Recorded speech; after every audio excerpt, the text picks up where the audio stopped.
Away, welcome back to another phenomenal episode of the Happiness Economy podcast, where we chat about happiness and all things happiness related. If you join us, we're still doing our online series. Essentially, this is for guests that are hard to pin down, hard to get into studio. Nicholas, how are you, boss? I'm amazing. How are you this morning, Jason? I am excited because our next guest has one of those, those passports that look like a Bible. You know, those that are thick. You get that Uh, extra. yeah. When you like at school and you put the extra pages and you stick them down with a piece of sellotape, and then My you just dude, yeah. my dude, my But I dude. heard some So interesting things about her. I can't wait to get involved in this conversation. So let's do it. We celebrate happiness today as we welcome travel blogger, global citizen, English teacher, engineer extraordinaire, Popi Sibiya, Sibiya, Popi, Popi Sibiya.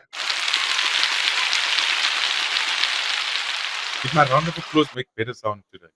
It hurts my ears. It's the most disruptive. Nicholas has a Timu microphone that has buttons for applause. Now we have Timu applause in our Ah, ears. why are we sponsoring? I was going to say, why are we sponsoring Timo? Why are we putting them out here? No, no, no. That's how you bait take a lot, my boy. That's how you bait the real Oh, sponsors in. You mention the other one, and then take a lot Yeah. comes through with the money. But this is not about that. Poppy, thank you so much for joining us. We know that you're an incredibly busy, adventurous individual. Welcome to the Happiness Economy podcast. Thank you so much, guys, for having me. thank Poppy, you. we're gonna get directly into it, and this is not so much about you and your phenomenal life and all of your travels, but it's more about your brain and how you perceive happiness in the world. So we are, however, very very interested because I mean we follow you, the whole world follows you, we follow you around the world. Tell us as quickly as you can your story, like A to Z. Who is Mm. Poppy and where are you right now? On your marks, get set, What tala. house are you in? All Right. right, I'm Popi Sibiya. I'm a travel entertainer. So what I do is I travel the world in search of knowledge, adventure, etc. Mm-hmm. I'm very curious. I'm a very curious individual. I Mm-hmm. get bored easily, and that's why I'm always on the road. Nice. And currently, I'm doing season 5 of the Poppy Show, my online travel show, and I am covering all 9 provinces of South Africa. Mm-hmm. So I've done KZN, where I slept in a hostel, so an adult hostel. That was I something. love it. I've been to the And Eastern and Cape. an adult hostel. Well, yeah, well, a hostel, well, not a school hostel or student hostel is what I mean. Like for working Ah, people. Yeah, no, no, not. no one has ever needed to differentiate. No one has ever need to clarify and put adult. If you're an adult, we know that you're staying in a hostel for adults. But when you said it, now there are categories on Pornhub. Let me Yeah, tell you. I get you guys there, but in like I'm from the Eastern Cape. We don't have hostels there. Okay, okay. The only hostel we understand is high school, school hostel for students. No, you're So lying. You're this lying. I promise People in you, the Eastern Cape think a hotel is a hostel. Then they're like, oh, it's a hotel and a hostel is two different. no. That's Durban. That's Durban. I think I don't know. I'm joking. I'm joking. I'm joking. So, and then in the Eastern Cape, I visited the shepherds in the Hmm. mountains. So there are still guys who live in the mountains full time Yes, to yes. herd sheep and cattle and whatever, because the grass there is greener up there. And then I went to Lesotho. I did a whole lot of things. I slept in a cave. I climbed a mountain on horseback it was my first time on a horse, and I had to go find a flower somewhere far. And now I'm in the Western Cape. So I stayed in Khayelitsha.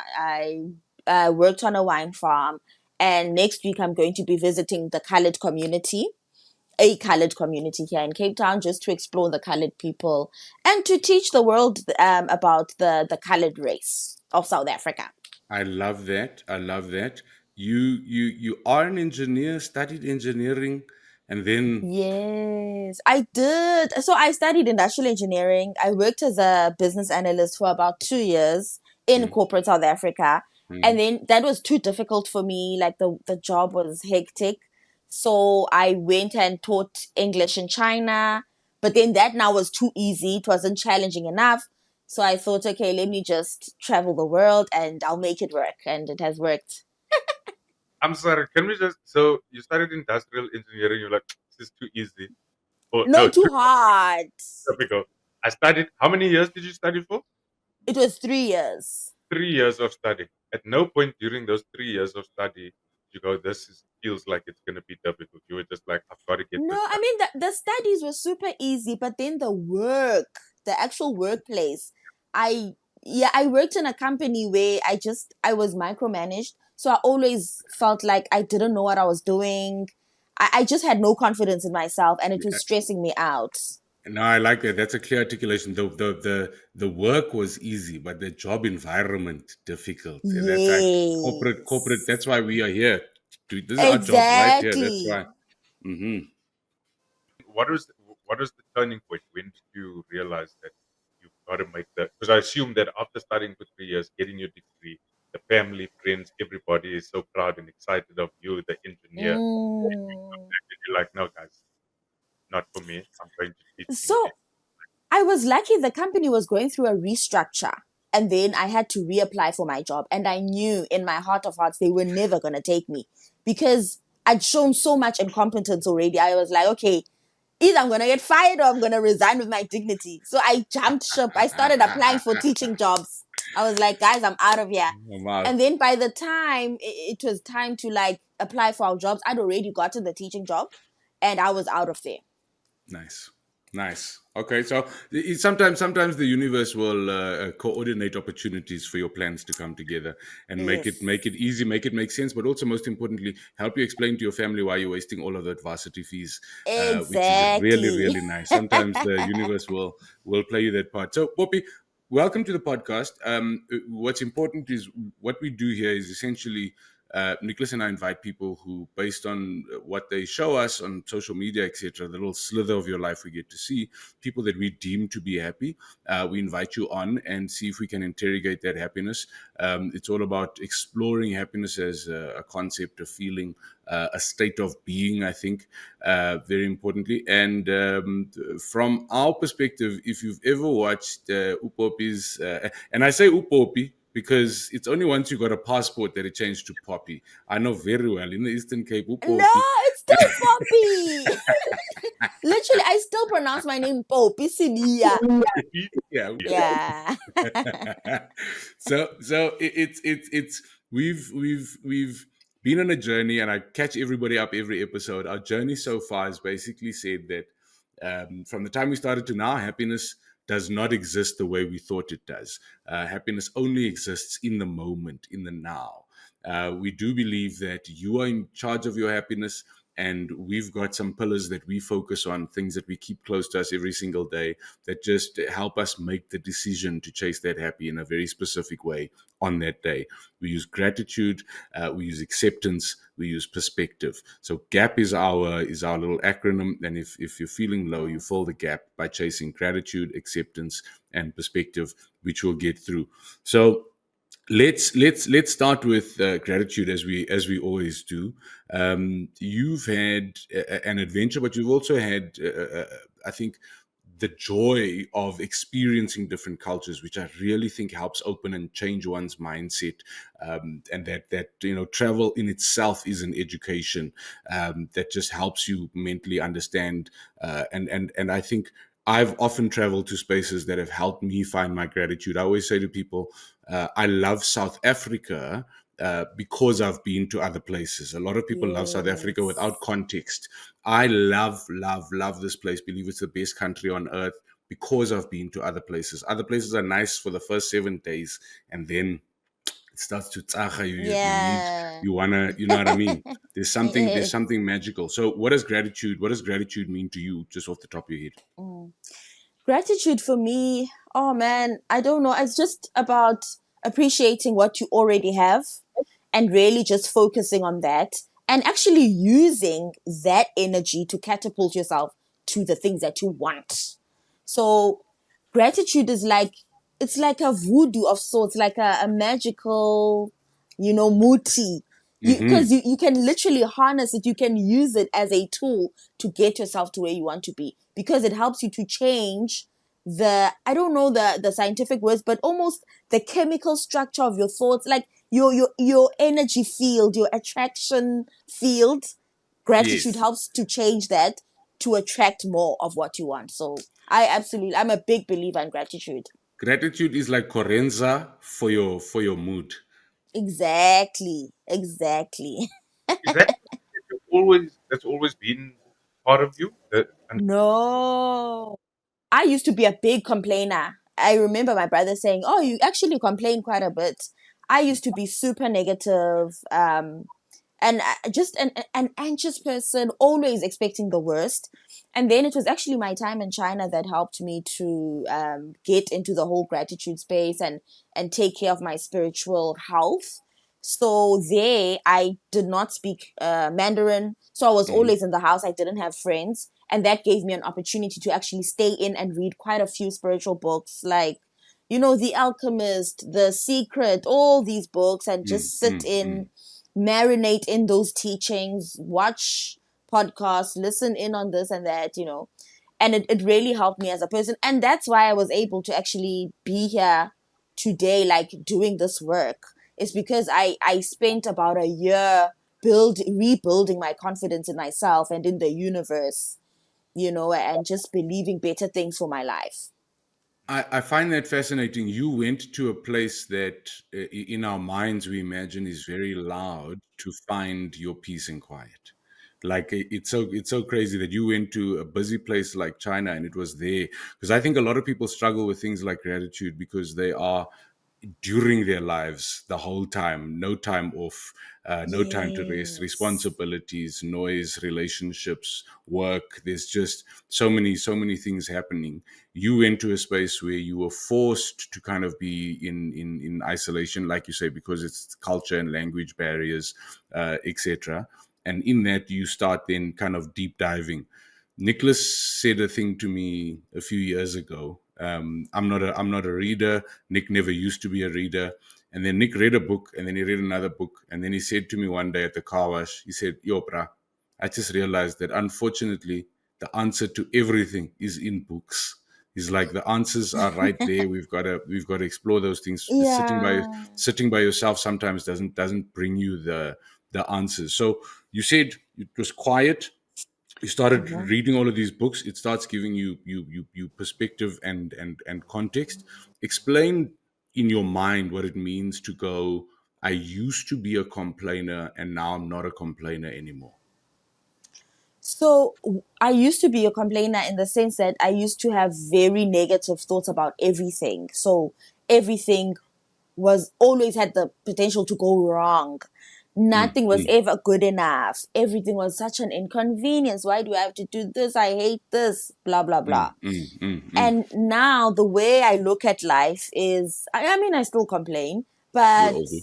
I'm very now I'm more aware of the energy, of the power of the energy that you emit. So now I'm more careful. Even when I do want to complain, I'm like, well, just be careful not to create an energy field around yourself that's going to attract more of what you're complaining about. So now I'm very strategic in how I move and how I think and how I complain and for how long and about what. I try to limit that because I understand, because I don't want that energy field around me. Yeah.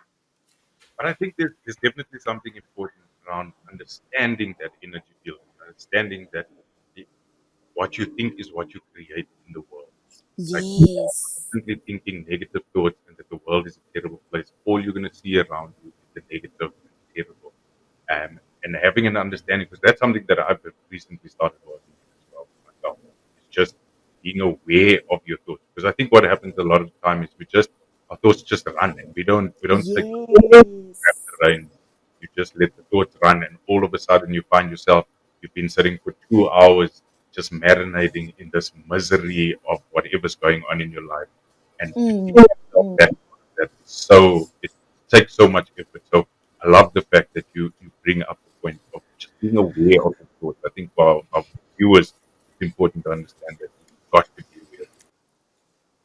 No, definitely. And I like the part where you say we let our thoughts run. And I feel like letting your thoughts run and pull you with them is part of a lack of self-awareness. Because when you're self-aware and when you understand yourself, you Yes, already know how something's gonna trigger you before it even happens. You already know how to prepare yourself. So for Yes. instance, let's say I'm gonna go into a meeting where I have to negotiate money. I already know I hate being undervalued. And I already know that if they come with peanuts, I already Mm. know I'm gonna be angry and I'm gonna be defensive and I'm gonna be dismissive and I'm gonna shut down. So Yeah. already I prepare myself before the meeting because I'm self-aware. I know myself. I prepare myself. Okay, if they come with peanuts, don't be angry. Don't show any annoyance. Just say, okay, I'll get back to you guys. Or unfortunately, I can't work with you guys, but without shouting or making them feel like they talking nonsense. Just say, okay, I don't think I can take on this project. Cool, and then you just move on. yeah. You've just made the link. So we've been struggling to kind of articulate that we don't believe gratitude, acceptance, perspective. We don't believe that any one of those is more important than the other, but we believe that they kind of have to be present all the time, and there'll be a kind of exchanges where sometimes you need gratitude, and in a gratitude conversation, you've just explained the power of acceptance. So what we kind of subscribe to from an acceptance point of view is accepting yourself as you are is not defeatist. Yes, It's not defeatist. It makes the world easier when you can it admit to does. yourself, hey, I'm like this, I'm like that, I'm here, I'm there. And what you find is, if you're not able to do that, you go into those meetings, you have an emotional reaction that defeats your objective. So I've always trying to say to people that I'm objective focused. There's amazing things that I'll go through and put myself through, as long as the objective is always going to be delivered. So I don't mind discomfort, I don't mind disappointment, as long as it's all in line with feeding my objective. So when you go into that meeting, the objective is to get the best possible deal and for them to utilize your services at what feels like a fair rate for you and a fair rate for them. But if on the first offer, and people are going to lowball you, especially in this economy, I mean, over the last year for us, negotiations have never been higher. People are calling on the last minute with ridiculous requests. There's also this culture in South Africa of dealing with desperate, struggling artists, and therefore a lot of brands like to bully you and put you in a corner and create these ridiculous expectations. Like I remember being trying to get to the World Cup last year. And I remember putting out a thing that I'll make some content for you, or the year before even, I think. I remember saying, "Hey, I'm around. I'm in Europe. Get me tickets, and I'll make some content." Then the requests that brands came with, like for a ticket that cost whatever 200 euros or whatever those tickets ended up costing, brands were asking me for 4,000 euros worth of content, assuming that I would just be desperate enough to go, yes, please, yes, please, yes, please, I'm in. Exactly. So acceptance Exactly. means understanding your worth. How do you establish that worth? Wow. I think for me, worth is about how I feel inside when I'm doing something. So, how I establish my worth is, will this amount, I'm talking now about, let's talk about rand worth. Mm. How I step it's like when I'm doing this job or when I see my face on that advert, will I smile? Will I be happy? Will I be proud? Or will I be like, damn, I should have negotiated for more, or damn, that was too much work for too little. So for me, unfortunately, I think maybe it's unfortunate. I'm very in touch with my feelings. I work according to feelings more than just like objectivity logic. And that's something that I actually have come to accept about myself. How I feel is very important. And so I base a lot of things, a lot of decisions on feeling. Does it feel right? Because if it doesn't feel right, then I just I won't sleep at night. I'll never be satisfied. So I base a lot of it on how does it feel. Yeah. That gut feeling is your inner voice telling you where Mm. you should be, what you should focus. one of those that are just small enough to just catch your view, but I don't know where it is. Anyway, so I love it. No, no, I'm not. I'm just going to comment on what you just said now, Nick, and then you can ask your question. My favorite part about that gut feeling that you speak about is a lot of people think it's a concrete thing, but your gut feeling is learning all the time based on what you just felt in the negotiation before that. So I think that you just helped me unpack it. So establishing your worth is a living thing. You've got to listen to your gut, trust your gut, but your gut also has a memory of how previous things made you feel, and that's why I think it can inform you more accurately than we give it credit for. Sorry, Nick, you were asking. Oh no, I was just commenting and saying, like we've got a thing in our business where our belief is always if you're doing the right thing for the right reasons, you can't fail, and that comes from Yes. that feeling where your body goes, "This is for me. This is not for me." And a lot of times I feel like we don't trust that. We're often told that you mustn't do business with your emotions. You've got to think. You've got to be. Yes. Oftentimes, the logic will outweigh the gut feeling when this is not for me, and you end up going because there's a big paycheck. And then those are the ads that you look at and you go, I shouldn't have put my face on that. No, exactly. There's some contradictions that we've just made. So on one end we say work for your worth, on the other end we say gut feelings, on the other end we say don't involve your emotions in your business, and on the other end we're also saying that if your mindset is wrong. So for me, for example, if you haven't established your worth, if you're not in touch with gratitude, if you're not in touch with your happiness, your peace, if you don't not in touch with yourself, I honestly also believe that that same gut can lead you down the wrong road. Because Poppy, you said a very smart thing where you were like, you you training yourself to not create a sphere of negativity around you that attracts more negativity. So if somebody's listening that, for example, is in a space where complaining is easy, negativity is easy, do they still trust their gut feeling, or will that gut feeling keep bringing negativity to the decision making process? And Mm, because I know a lot of people that stand in their own way, that say no when they should be saying yes, yes. that Oh, that you yeah. blame that. So like, I wish it was as simple as every single time subscribe to your gut, but sometimes your gut is ill informed because of all the influences that you've allowed and the state of mind that you currently sit in. I'm asking as a question, I'm not making a statement. Mm. No, I definitely think you have to train your gut. I really had to configure the way I think. I also was very much a self-sabotager. Mm, I mm, was, oh, mm. I just never believed that things would work. I would say no when I should be saying yes. I would, and I still do it to this day. So I think you do, maybe not all the time, but you do know at certain times when you are operating from a place of, oh, yes, this is actually great. So I always ask myself, is this love or fear? Because they say we only have two emotions, love or fear.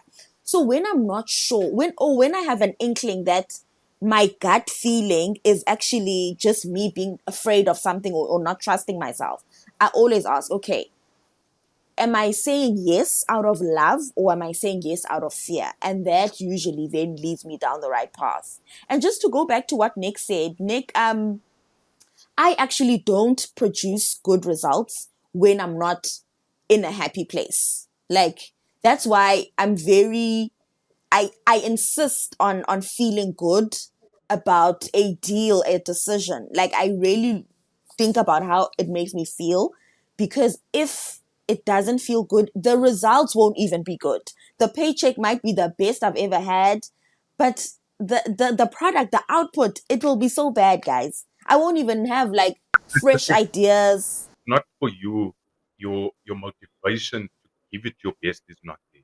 Mm, Motivation to get up and do the thing is not there. So then naturally it makes sense that you give less, and then the end product is not what you want. You then add on top of the feeling that you already knew you shouldn't have done it. Now you look at the final product, you go, I really, really shouldn't have done it. Because look what's not. Exactly.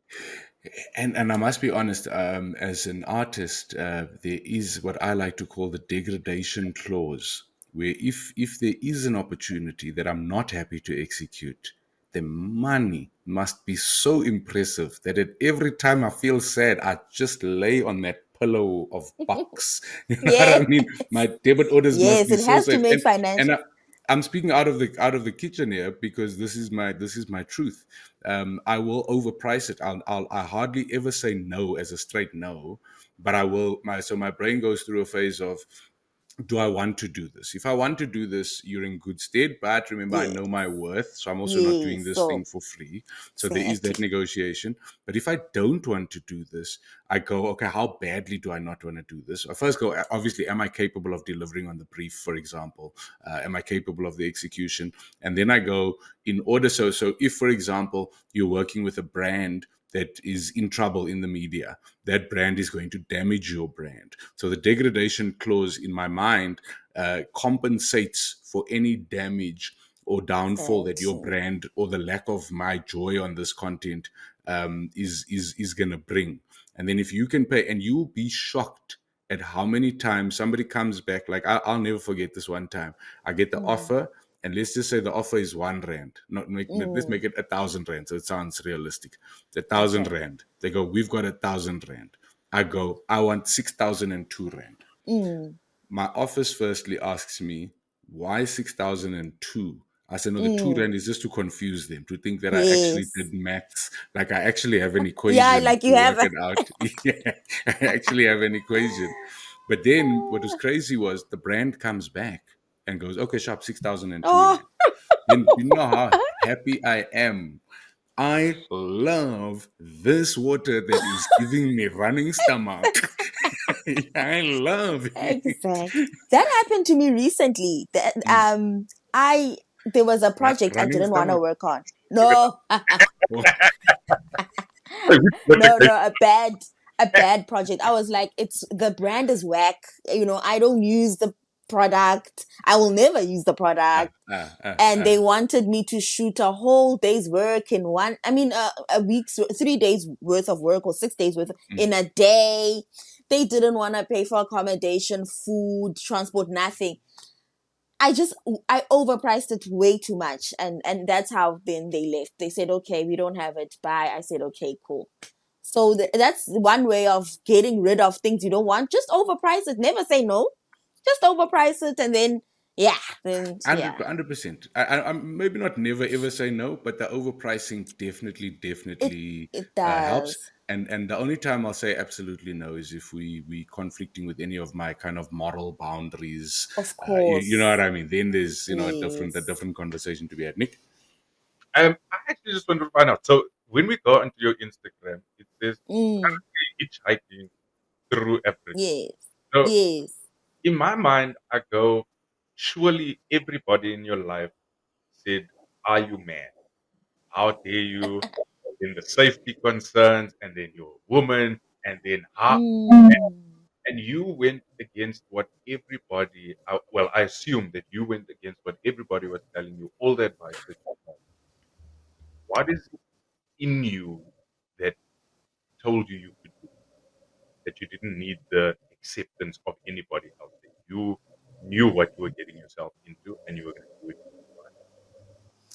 So, firstly, my parents aren't on social media, so they never know where I am, what I'm doing. So that really helps to drown out the noise. But I think from early on in the show, I realized that a lot of the people watching the show aren't living the life that I'm living. So they are living vicariously through me. And so the way that they think Mm, will mm. differ from, they might enjoy the show, but we don't think the same. That's why I'm out here on the road and you're watching from home. So I can't wait for your acceptance, I can't expect you to give me permission. I have to give myself permission, because how can someone sitting at home watching through a screen ever allow me to do something outside of that, something different? So permission has to come from within. No one will ever no one will ever give you permission to do the things that you want to do in life. That's just not how it works. People always project from where they're sitting. People they it's twofold. Number one, it's just a lack of understanding of what's out there, but sometimes it's also a fear that you are leaving them behind. So no one will ever give you permission to leave them behind. And that's actually why, guys, that's one of the reasons I'm having difficulty dating, because most men are very sort of rigid. They like a woman whose address they know. I don't have an address. Men like to know, okay, she lives in Cape Town. She works at that building. She earns this much. Yeah. Yeah. I am none of those things. And so men tend to not give me permission to carry on with my life the way that they found me. When men find me, their first project is to try and contain me Mm, and define me and then mm, peg me down a notch. mm. So that's general human behavior. So that's why I don't look for permission.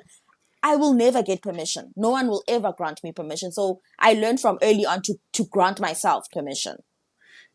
Yes, we are all about I think our articulation helps understanding so much. You know what I mean? And sometimes you hear a thing, you think you get it, but Mm. that thing of you don't need anybody's permission. It's the same kind of sensation that comes with you've got to like you before you can expect anybody else to like you. You've got to love you before you expect anybody else to love you.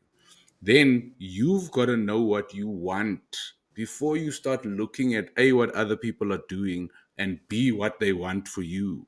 Then you got to come all the way back to that magnificent thing you said of most of those people are making decisions in your life based on fear, not love. And it's Mm. that is such a beautiful that thing of training your gut, and when you want to know when your gut is right or wrong. And Nicholas says that we had an author from a book, rethinking happiness, and that book speaks about, are you making decisions from a place of fear or love? And it's something that Nick felt so deeply when he expressed it to me, that he'd read that thing. So I love that so much, in terms of stop looking to other people for affirmation. So whether it's telling you that you are capable of whatever it is you're trying to do, whether it's good idea, bad idea, as long as you are willing to afford yourself the consequences, tell her what you must. Tell her what you must. Yes, Do definitely. you, boo? Because as long you hitchhiking, you're not asking the family to raise funds for a car. Not even. You Nothing. They understand? don't it's got nothing to do with them. They don't have to pitch in anything. It's my life, my idea, and so I think I should be able to do it the way I'm doing it. And also, guys, just for the safety thing of hitchhiking, because that's the first concern everyone talks Yes. about. I think people forget that in some parts of this country, hitchhiking is actually a norm, Yeah. as in uh, public transport is not as easily accessible in some parts as it is in others. Mm, In fact, in the garden route, I was there in 2021 and I had mm, to hitchhike.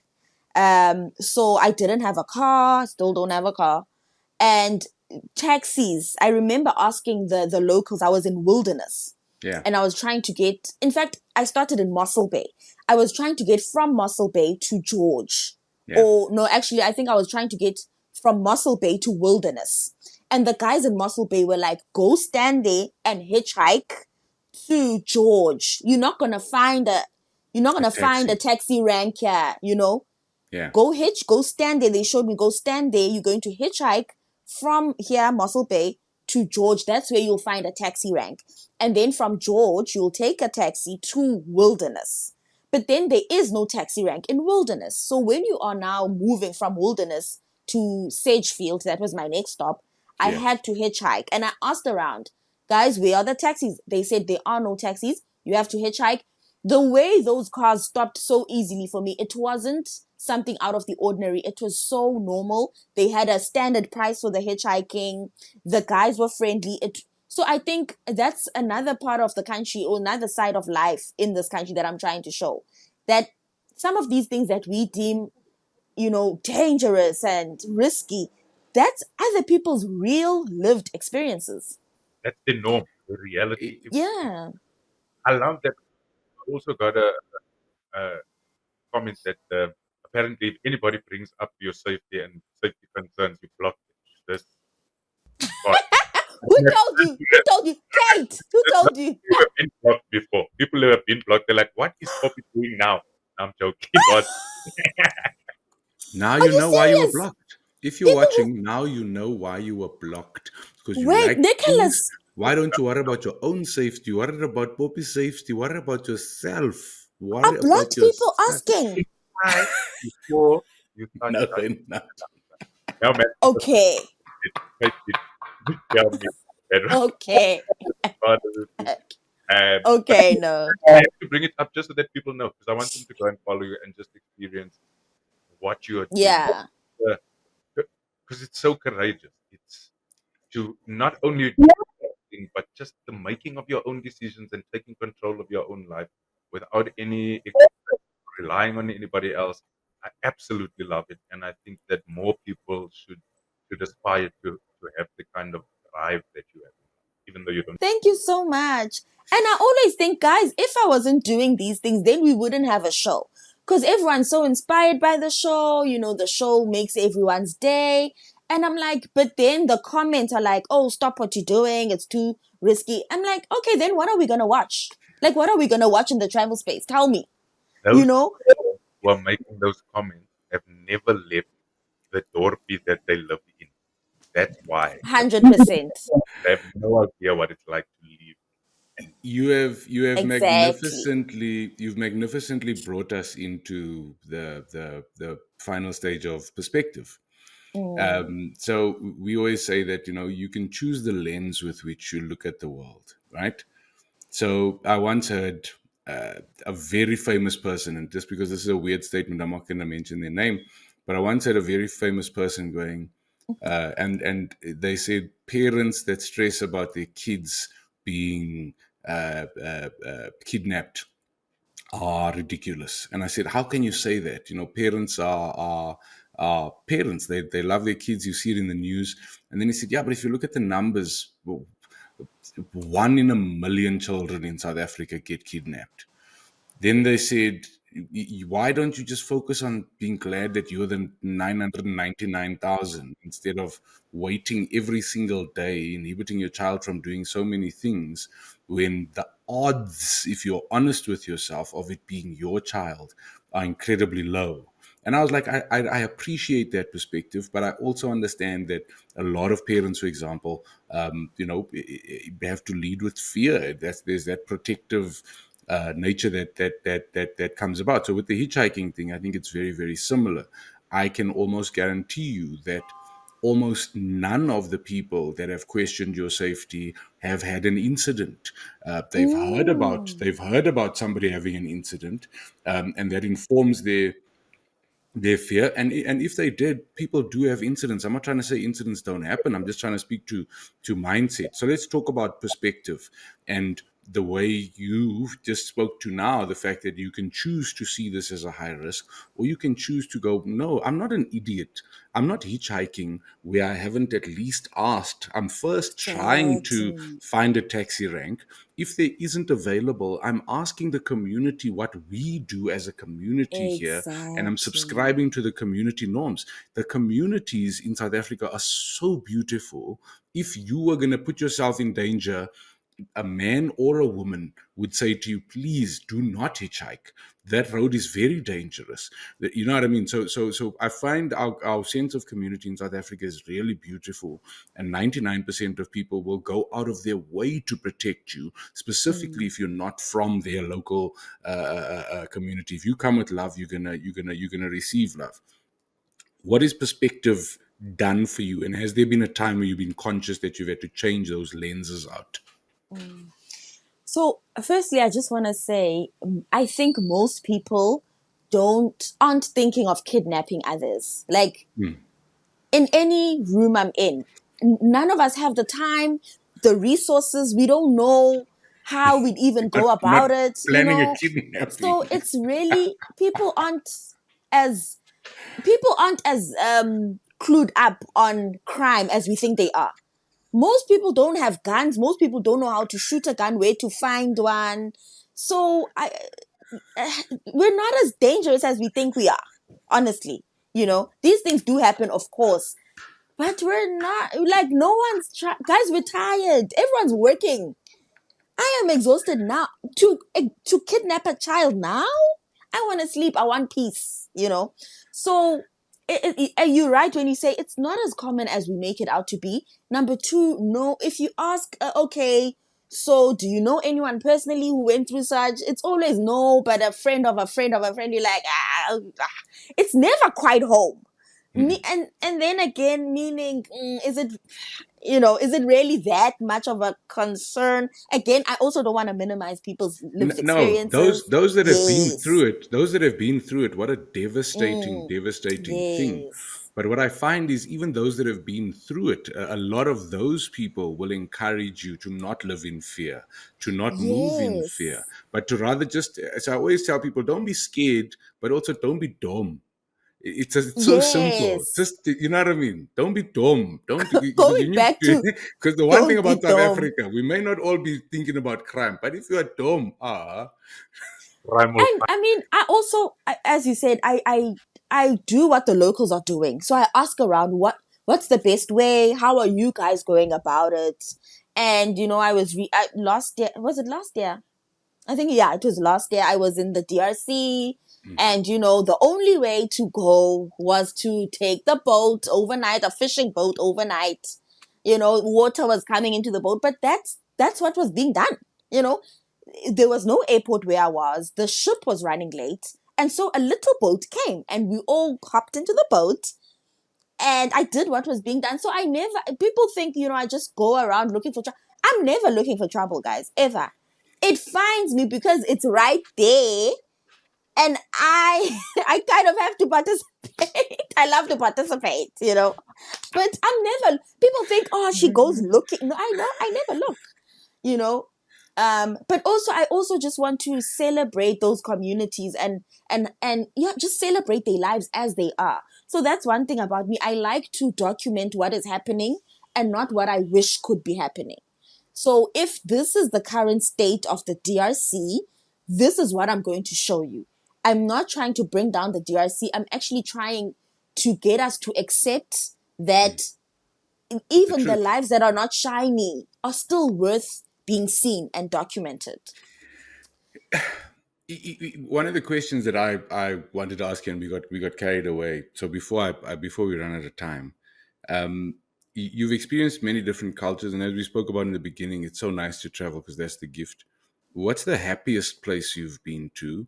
And tell us about your perceptions of where happiness comes from, and where you felt happiest. I can't explain, but where you felt the people are Mm, happiest. And I also don't want to bait you because I've got a preconceived idea of this. So talk to okay. me about that. I Look, I don't know about happiness. I don't really subscribe to happiness. I subscribe to peace. Same, same, So same. yeah, so I think the friendliest people, and maybe that comes from a place of peace, I felt were Nigerians. So those Hmm. were, for me, the friendliest people. Um, and I find that the happiest people, or the friendliest, or the most at peace, are always the ones who don't have much. They are always sharing, laughing. I have a friend. She falls in the low income group of Mm, Namibia. mm, She lives in a beautiful community. She lives in what is it, like a complex, mm, small back rooms. She stays in back rooms in Windhoek, Namibia. So she's made friends with her neighbors. They take care of one another's children. They share everything from food to money to clothes. They support one another's businesses. They're always laughing, always chatting. So where does happiness come from, or peace? I think it comes from community, honestly. The people who are living in community with one another, I find, tend to be the most at peace, because with community comes a sense of security. You know that your children will be taken care of. You know that if you need any resources,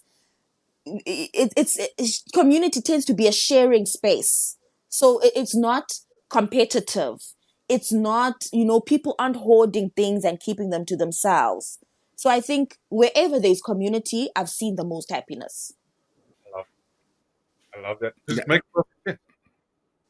Mm, I don't even think we need to elaborate. It's been exactly my experience, and that's why I'm always, if you're finding your happiness in things or your peace in things, I've said a billion times, the gift that COVID gave me specifically was it cured me of the gift of more. More things is not more happiness. Peace does not come from things. It's what a beautiful thing. Firstly, thank you for your time. Secondly, we're about to wrap it up. We do a Goliath Happiness Index, where we just like you to rate mhm. gratitude, acceptance, perspective, where Poppy is in her life right now. One being couldn't be worse, five being couldn't be better. Where are you with regard to gratitude? So something happened this morning, Hmm. and I was maybe at a 4, even 5, I dare say. Now I'm Yeah, at a 3. I am stressing, I won't lie. I know I shouldn't be stressing. Everything's going to be fine. it's fine. But so I did something this morning Hmm. that caused a glitch in my system, and now I'm Hmm. stressing, la la la la. So I'm gonna put it at a 3. But I think overall, just overall, I'm at a 4. I'm good. Like things are good, all is well, etc. There's no major things, bad But things anyway. it's also never constant, and I love that, because people think happiness means, or peace means, that it's five Mm, every day. No, there's no such thing. It's no. I think peace comes from being honest that, hey, today three. I think that Yeah. therein lies the peace. Peace, exactly. And I feel like when you're honest and you're accepting, yeah, life is just way easier. Like I was having a bad day just 2 days ago, Hmm. and I'm in Cape Town. My biggest audience is Cape Town, so a Hmm. lot of people are recognizing me on the street. I was hungry. I did My phone battery was dead. It was hot. I was not in the best space. And I remember accepting that, okay, unfortunately no one's getting a chat, no one's Yeah. getting a hug. The best I can do is, hi, how are you? Good, thanks, walking. I'm not standing and stopping for anyone, and I'm certainly not giving hugs. It's just not happening today. Not And today. that brought me peace versus hugging people against my will, Hmm. standing chatting when I'm Pretending. hungry, and then it's just gonna get worse. It was just gonna get worse. Yeah, I feel like this one has to be a five. Acceptance, 1 to 5. It's not a 5, actually. There are things I'm still struggling with. Maybe a 3. There's a lot of things I still need to accept. Yeah, yeah. I feel like threes are fives. I don't know how. Like, I feel like threes are, because I feel like it's not about like more. It's about the honesty of, because that's what acceptance Mm, is. That's yeah. why I say it's a five. Is Yes. the fact that you can say three. There's acceptance Means there. that's There's no accept. You're pretending. right. You know what I Actually, you're mean? right. No, I'm learning with you here. I'm learning with you. Perspective, 1 to 5. Oh, I'm 2. I'm very. I'm still learning to get out of this and more into Hmm. this. Hmm. And I struggle to perceive the future in a positive light. Like I struggle to realize that one day I'm going to be 50, and at 50 I will have learned so much, and I will have gone through a lot, but it will probably lead me to a better place, a more knowledgeable place. So I struggle with that. In my head, I'm 30, I'll always be 30, and it's the end of the world, I really struggle to remember that, no, you're still gonna be 50. You're still gonna find the people who you work best with, because right now I'm currently struggling with a team member of mine. It's just not working out, you guys. Yeah. And Hey, they I also finding out on a. Sorry for you. oh no, he knows. Oh, he Out. knows. Oh, he knows, so. But yeah, I perspective. No, I'm the worst with perspective. I struggle to change perspective. Yeah. I appreciate you. I wish you. You know what I wish you. I wish you. Uh, how do you say it? Thick. dense, beautiful experiences. Thank you. I hope that you are constantly surprised. I hope that you are always safe. I'm going to just throw that in there because I'm ready Yes, to be yes. blocked. I'm not scared of you. Um, and thank Uh, you so much for your time. I really appreciated this. I needed this today. Like I needed to talk about gratitude, acceptance, perspective. So this came at a right time in my life. Thank you so much, guys, for having me.